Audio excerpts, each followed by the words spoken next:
मराठी आती है आपको? नहीं, बिल्कुल नहीं आती सर। और सीखना भी नहीं चाहूंगा अब तो मैं सीखना भी नहीं चाहूंगा। ये भाषा विवाद अनुचित है, बिल्कुल अनुचित है।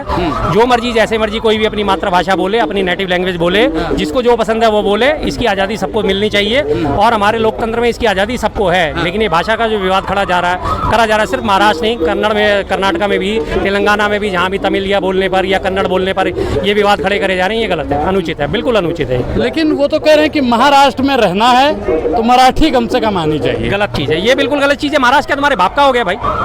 किसका हो गया महाराष्ट्र? तुम क्या पुराने जन्म से मराठी थे? तुम्हारे पुरखों से पहले मराठी बोली जाती थी। कितने साल पुरानी है मराठी? कितने साल पुरानी है मराठी? लगभग 1000 साल पुरानी नहीं है मराठी। उससे पुरानी तो तमिल है, उससे पुरानी प्राकृत भाषा है, उससे पुरानी पाली भाषा है, सबसे पुरानी तमिल है।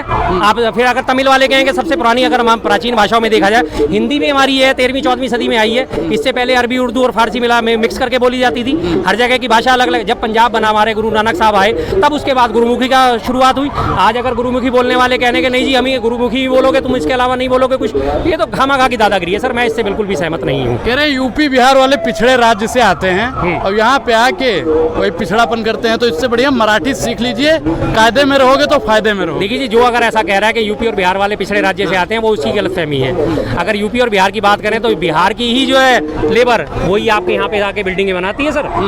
अगर महाराष्ट्र से अगर आप बिहारी वर्कर को बाहर निकाल दोगे ना, आपके सारे काम धंधे ठप पड़ जाएंगे। यूपी के वर्कर को बाहर निकाल दोगे तो आपको पता चल जाएगा 2 दिन में आटे दाल का भाव क्या है, जिन्हें आप भैया भैया कह के परिष्कृत करते हो, बहिष्कृत करते हो। आज अगर वो सारे भैया महाराष्ट्र छोड़ दें, आपकी हालत जो है असलियत आ जाएगी। इनके बिना क्या हो आप? बेशक आप ठीक है 44 लाख करोड़ की GDP है, आज सबसे ऊपर नंबर 1 पे आप आते हो, लेकिन अगर आप इनकी लेबर को हटा दोगे, आप बिल्कुल जमीन पे आ जाओगे। हर जगह लेबर, बिहारी लेबर काम आती है और बिहारी लेबर का जिज्ञासा जो है वो मैंने देखी है। हर जगह बिहारी लेबर आपको मिलेगी ही मिलेगी। यूपी बिहार के गरीब लोगों को मारा जा रहा है महाराष्ट्र में। कोई सलमान खान के घर पे, शाहरुख खान के घर पे, अमिताभ बच्चन के घर पर क्यों नहीं जाता है पूछने की मराठी आवत है कि नहीं आवत है? वहाँ नहीं जा सकते ना। ये कहते ना, बड़ी एक पुरानी कहावत है कि गरीब की जोरू सबकी भाभी और अमीर की जोरू सबकी दादी। सीधी सी बात है। तो वही चीज़ है कि जो गरीब लोग हैं उन्हीं के ऊपर ये जोर चला सकते हैं। जो अमीर लोग हैं, अमिताभ बच्चन के घर जाएंगे, अमिताभ के पास जेट प्लस सिक्योरिटी है, सबसे पहले तो सिक्योरिटी गार्ड ही आके खड़े हो जाएंगे, चल भाई चल तू कौन। सलमान खान को जेट प्लस सिक्योरिटी प्राप्त है, उनके सारे गार्ड खड़े हो जाएंगे और वो इतनी मोटी मोटी असामी है कि वो इन जैसों को तो जेब में रख के चलते हैं। तो जाहिर सी बात है, जो कमजोर है उसी को दबाया जा सकता है अपनी दादागिरी दिखाने के लिए। ये बिल्कुल गलत है, सर्वथा अनुचित है। इस देश में 29 भाषाएं तो हमारी स्वीकृत हैं, जिन्हें बोलने का अधिकार सबको है। जिसको जो भाषा पसंद है वो पसंद है। मुझे जो पसंद है मैं बोलूंगा। मैं हिंदी भी बोलता हूँ, इंग्लिश भी बोल लेता हूँ, पंजाबी भी बोल लेता हूँ, गुजराती भी बोल लेता हूँ, समझ लेता हूँ। थोड़ी बहुत भोजपुरी, मैथिली ये भी मुझे समझ में आती है। मैं बोल नहीं सकता लेकिन समझ आती है। लेकिन अब शर्मा जी स्पष्ट हो गया है कि महाराष्ट्र में रहना है तो मराठी आनी चाहिए। शरद पवार ने भी कहा नहीं, ऐसे इनका तो इलाज होना चाहिए सर इस मामले में, चाहे वो हमारे गठबंधन के साथी हैं, कोई भी है, लेकिन उसके बावजूद भी मैं इन चीज से सहमत नहीं हूँ। आपने देखा होगा राज ठाकरे और उद्धव ठाकरे भी एक मंच पर इस मामले पर दिखे। बिल्कुल दिखे, दोनों भाई इसी मुद्दे को लेकर सामने आए। भैया मुद्दा तुम्हें लेके आना था तो सामने महाराष्ट्र चुनावों में धांधली हुई थी, उसका लेके आना था ना। तुम ये मराठी गैर मराठी का क्या विवाद खड़ा कर रहे हो? अगर तुम्हें बात करनी है तो राज्य में, महाराष्ट्र के राज्य में रोज 17 किसान आत्महत्या कर रहे हैं। 17 किसान, आप उनका मुद्दा उठाओ ना सर। आप ये भाषाई मुद्दा उठा के क्या शेर बनना चाहते हो? आपने वास्तव में जनता की परवाह करनी है तो जनता की परवाह ऐसे करो कि जो 17 लोग जो रोज आत्महत्या करने के, विदर्भ के किसान हर साल सूखे से परेशान हो जाते हैं, पानी नहीं मिलता उन्हें सिंचाई के लिए, उनके ऊपर मुद्दा उठाओ ना सर। उनके लिए बात करो ना। आप क्या ये छोटी छोटी बातों के लेके बैठ गए? आप बात करो तो लोगों के विकास की बात करो, सर्वांगीण विकास की बात करो, लोगों का जीवन स्तर ऊपर उठाने की बात करो। महाराष्ट्र में, मुंबई में जो माफिया राज है उसके हटाने की बात करो, तब आप सच में जीदार कहलाओगे ना। हिंदू और हिंदी दोनों खतरे में है जी। भारतीय जनता पार्टी चुप है, इस पर कुछ बोल नहीं रही थी सर। ना तो हिंदू खतरे में और ना ही हिंदी खतरे में। हिंदी इतनी प्यारी भाषा है, हर कोई इसे सीखना चाहता है, हर कोई। बाहर से विदेशी आते हैं ना, वो भी आते हैं, अगर हमारे यहाँ 1 महीने का टूर लगा के आते हैं ना, तो कम से कम 20 से 50 शब्द हमारे यहाँ के हिंदी के सीख के जाते हैं। इतनी पसंद आती है उन लोगों को हिंदी। और रही बात हिंदू खतरे की, तो आज मैं आपको एक सबसे बड़ी बात बताता हूँ। इंडोनेशिया देश है, 35 करोड़ की आबादी है इंडोनेशिया की। उस 35 करोड़ के देश में हमारी हिंदुओं की आबादी मात्र है 2%। 2% का मतलब है सिर्फ 70 लाख। 35 करोड़ में वो 70 लाख आज तक अभी तक आराम से रह रहे हैं इंडोनेशिया में। पूरा देश मुस्लिम बहुल है और वहाँ वो 70 लाख तो खतरे में आए नहीं, हमारे 100 करोड़ खतरे में आए हुए हैं। क्या बात है यार, इससे बड़ा मजाक आपने जिंदगी में कभी सुना होगा? 70 लाख, 35 करोड़ में से मतलब 34 करोड़ 30 लाख वहाँ पे मुस्लिम है और सिर्फ 70 लाख हिंदू है, वो खतरे में नहीं है। हमारे 140 करोड़ की जनसंख्या में 100 करोड़ हिंदू जो है वो खतरे में है। कितनी बढ़िया बात है साहब, कितनी शानदार बात है। खतरे में कोई नहीं है, खतरे में सिर्फ बीजेपी की दुकान है और कोई इसके अलावा खतरे में नहीं है। शर्मा जी, संविधान कहता है आप किसी भी भाषा को बोल सकते हैं, किसी भी जगह पे रह सकते हैं, तो क्या ये संविधान के खिलाफ है? बिल्कुल संविधान के खिलाफ है, जाहिर सी बात है, मैंने कहा संविधान के खिलाफ है।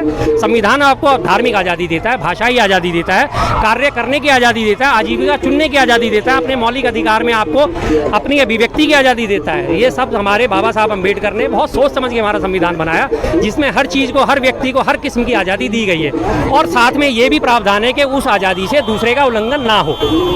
धार्मिक आज़ादी, आपको अपने धर्म को मानने की पूरी आज़ादी है, लेकिन अपनी भाषा बढ़ाने की भी तो आज़ादी है। बिल्कुल है, आप बढ़ाइए। वही तो महाराष्ट्र सर कर रहे हैं। ये गलत कर रहे हैं ना, इस तरह से डंडे के जोर पे भाषाई आबादी नहीं बढ़ सकती और भाषा नहीं बढ़ सकती। आप एक मैं आपको उदाहरण देता हूँ, सबसे बड़ी बात, जनता को भी उदाहरण देना चाहूँगा। बौद्ध धर्म है आज कितने सारे देशों में फैला हुआ है, कितने सारे देशों में फैला। शुरुआत कहाँ से हुई है? हमारे भारत और नेपाल से, ठीक है जी। यहाँ से बौद्ध धर्म जो है उसकी दीक्षाएं लोगों को इतनी पसंद आई, लोगों ने उसे अपने आप अंगीकार करा। जब आपकी अच्छाई होती है सर, आप उसे लोगों को अपने आप अंगीकार करते हैं, अपने आप स्वीकार करते हैं। आप अपनी मराठी को अच्छा बनाइए, मराठी को बढ़िया करिए, लोगों को पसंद आएगी, अपने आप सीखेंगे लोग। जो चीज़ आपको अच्छी लगेगी आप उसे पसंद करते हो या नहीं करते। आपको आज एक कपड़ा पसंद आ गया, आपको शर्ट पसंद आ गई, आप अपने आप जाके लोगे, दुकानदार आपके ऊपर थोपेगा तो नहीं ना सर कि नहीं यही खरीद ले, ये बढ़िया, यही खरीद ले, ये बढ़िया। आपको पसंद आएगी, आप ले आओगे ऑटोमेटिकली। लेकिन बौद्ध धर्म का प्रचार प्रसार इतने देशों में होने का सबसे बड़ा कारण क्या है? क्योंकि बौद्ध धर्म की दीक्षाएं जो है बहुत शानदार हैं। बौद्ध धर्म में बहुत अच्छी अच्छी शिक्षाएं दी गई हैं, हर कोई पसंद करता है। लेकिन शर्मा जी, वो लोग कह रहे हैं कि यूपी, बिहार और झारखंड से लगभग कुल मिला के 30 से ज़्यादा ट्रेनें चलती हैं, ठीक है, और यहाँ पे आके 20 साल, 25 साल, 30 साल से रह रहे हैं, तो उनको तो मराठी आनी चाहिए कम से कम। क्यों आनी चाहिए सर, क्यों आनी चाहिए? हमारा देश ही भाषा विविधता का देश है। महाराष्ट्र आएंगे और मराठी नहीं सीखेंगे, क्या जबरदस्ती है सर, क्या जबरदस्ती है इस बात की? अब हम यहाँ पे अगर हमारे यहाँ पे 20 से 30 ट्रेनें चलती हैं, अगर इसी बात को मैं कहूँ तो 20 से 30 हमारे हवाई जहाज हमारे विदेशों से रोज आते हैं, विदेशी उनको लेके, और वहाँ साल साल 2-2 साल रहते हैं। इस्कॉन वाले होते हैं, वो आके हमारे यहाँ क्या सीखते हैं? इस्कॉन वाले सिर्फ जय श्री कृष्णा 4 लाइनें सीखते हैं ना बस, उसके बाद तो वो हिंदी नहीं बोलते, अपनी रशियन बोलते हैं, इंग्लिश बोलते हैं, सब कुछ बोलते हैं। तो जबरदस्ती उनके ऊपर ला दिया जाएगा, नहीं 30 साल से तुम यहाँ हो तो तुम्हें सीखोगे ही। क्यों भैया? भाषाई कल्चर है, धार्मिक आधार पे हमारा देश धर्मनिरपेक्ष कहलाता है, भाषाई आधार पे विविधता है, सबको सबकी आज़ादी है। आपको पसंद नहीं है मत बोलिए, आपको पसंद है आप बोलिए। शर्मा जी, पहले हिंदू मुसलमान, फिर उसके बाद में जाति में लड़ाई, भाषा की लड़ाई, आखिर सरकार और वहाँ के लोग क्या चाहते हैं? देखिए जी, सरकार का ये सबसे बड़ा उद्देश्य था। मैं यहाँ पे बार बार उस लड़के को मिस करता हूँ। हमारे साथ एक बड़ा छोटा सा लड़का आता था अक्सर, उसने एक बार बात करी थी कि अभी तो ये धर्म के नाम पे लड़ा रहे हैं, आने वाले टाइम में जातियों के नाम पे लड़ाएंगे, फिर भाषा के नाम पे लड़ाएंगे। वो लड़का काफ़ी दिन से यहाँ पे आया नहीं, आज उसकी बात बिल्कुल सच होती नजर आ रही है। धर्म के आधार पर पिछले लोकसभा चुनाव में आपने देख लिया, इन्होंने बीजेपी ने और सत्ताधारी पार्टियों ने, एनडीए गठबंधन ने मिलकर पूरे धर्म को पूरा उछाला दे दिया और अयोध्या का इन्होंने मामला इतना उठाया जल्दबाजी में, शिखर भी पूरा नहीं हुए थे, उसके बावजूद भी प्राण प्रतिष्ठा करा दी थी, उसके बावजूद भी, ताकि इसका चुनावी फायदा उठा सकें। लेकिन उसके बावजूद भी इनको हार का सामना करना पड़ा, अयोध्या में ही हार का सामना करना पड़ा, जहां इन्होंने प्रभु श्री राम की अपमान करा था। मोदी जी की तस्वीर इतनी बड़ी लगाई थी और प्रभु श्री राम की तस्वीर इतनी सी लगाई, हाथ पकड़ के मोदी जी उन्हें लेके चल रहे थे श्री राम को, ये इन लोगों ने हरकत करी थी, तो इनकी जो भाषा है वहां पे तो खत्म हो गई। लेकिन गाना तो बजता था ना, जो राम को लाए हैं हम उनको लाएंगे। बेवकूफ लोग हैं सर, राम को कोई ला सकता है क्या? राम आपको लाने वाले, राम मुझे लाने वाले, राम इन्हें लाने वाले, राम इन्हें वाले।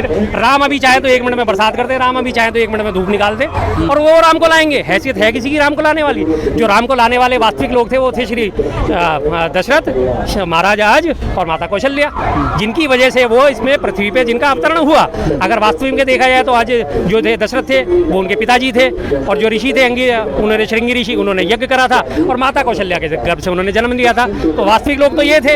अगर ये 3 की बात करते कि हाँ ये 3 लाने वाले हैं तो हम मानते हैं। ये आज के डेट में गाना बना दिया और कुछ भी कर दिया, जो राम को लाए हम उन्हें लाएंगे। अरे तुम्हारी हैसियत क्या है? राम तुम्हें 1 मिनट में मिट्टी में मिला देगा, पता भी नहीं चलेगा, सुबह सांस आई है नहीं आई, शाम को आई है नहीं आई, 1 मिनट में नहीं पता चलता।